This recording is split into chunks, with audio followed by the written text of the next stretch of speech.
Honestly, I've tried to make this video, I think this is the 4th attempt. The first time I tried to make a top-down, voiceover only, and I really just did not like the way it turned out. The second time I tried to make this video, I ended up having this weird thing on my skin the entire time. I actually liked that take, but it was just completely unusable. The third time, my microphone on the top of the camera did not work. As you can see, it extends quite far.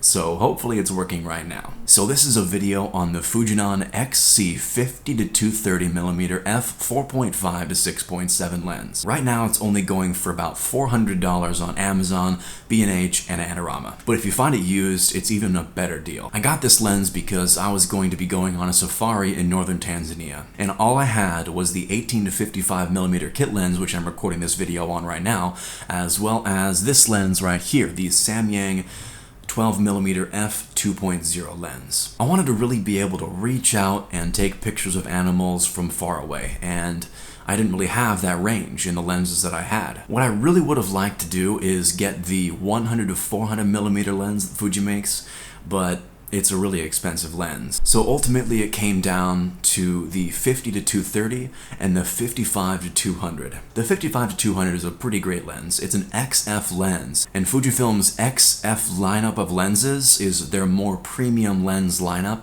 offering sharper images, better image quality, and just overall better build quality. So I ended up going with the 50-230 because of two different reasons. It's $300 cheaper than the 55-200, and it offers 15% more range. So basically, I'd just like to talk a little bit about my experiences with this lens when I took it on the safari. Essentially, this lens was glued to my X-T20 the entire trip, and to be honest, I was pretty impressed. It focuses pretty quickly and pretty accurately in center point autofocus continuous shooting. When you put it into wide tracking mode, it can hunt a little bit more than I'd like. It's not the fastest focusing lens Fuji makes for sure, but it will get the job done and it will do pretty well. I will say that it did miss focus by a slight touch on a couple of the images that I really like to have. If we look at this image right here, we can see that this is the image that I really wanted. And you can see that if you zoom in, he's really not perfectly in focus. It's good enough if you view it small, it looks decent,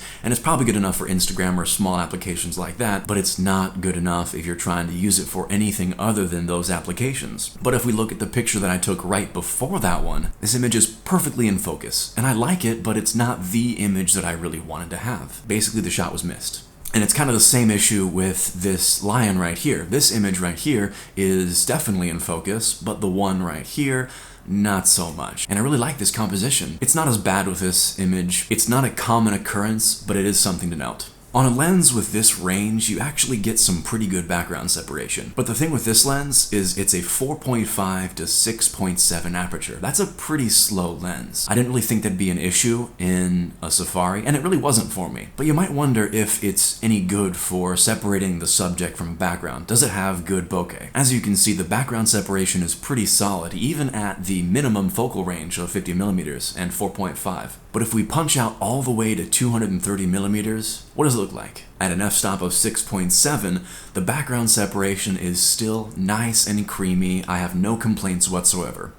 Is this an ideal portrait lens? Maybe not, but it will definitely do the trick if it's all you have, and I'm not disappointed with it. And that brings me to sharpness. I didn't spend too much on this lens. I bought it used. It's a $400 lens. I think I got it for like $300, something along those lines. I wasn't really expecting a whole lot from an inexpensive lens. I know that you get what you pay for. More expensive glass will provide sharper images for the most part, so I wasn't really expecting a whole lot, but I was actually pleasantly surprised with the sharpness that I'm getting with this lens. Now, it's not the sharpest lens, obviously, but it is good enough, I would say, for most applications. I'm not dissatisfied at all. Let's talk video. Being that this is an inexpensive lens, I didn't really expect to get incredible video quality. I thought it might hunt for focus, but I did keep the X-T20 with this lens in center point autofocus, and it actually did a pretty darn good job. I don't really think it hunted a whole lot, and I'm actually pretty satisfied with the way it handled. I didn't really have any issues with focusing. It focused when I needed it to focus, and the lens didn't really do any hunting. So no complaints when it comes to focusing or video quality, but there is one pretty big thing. The image stabilization in this lens is quite jerky. Just a quick note, all the video clips that you're about to see are all handheld. I did not use a tripod on the Safari at all, so it's all handheld.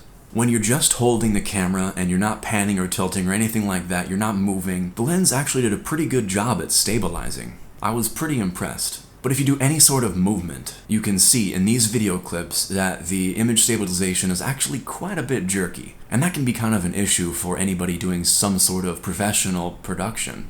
But again, it was good enough when held steady, and I was very happy. Regular handheld shots were not bad at all. I'd also like to quickly say that in the Serengeti, it's very dusty, and this lens, I never took it off the entire time, but it's not a weather-sealed lens, and the XT20 is not a weather-sealed camera. I'm happy to report that the XT20 did not get any dust whatsoever in the sensor area, even though it was pretty much caked in dust most of the trip.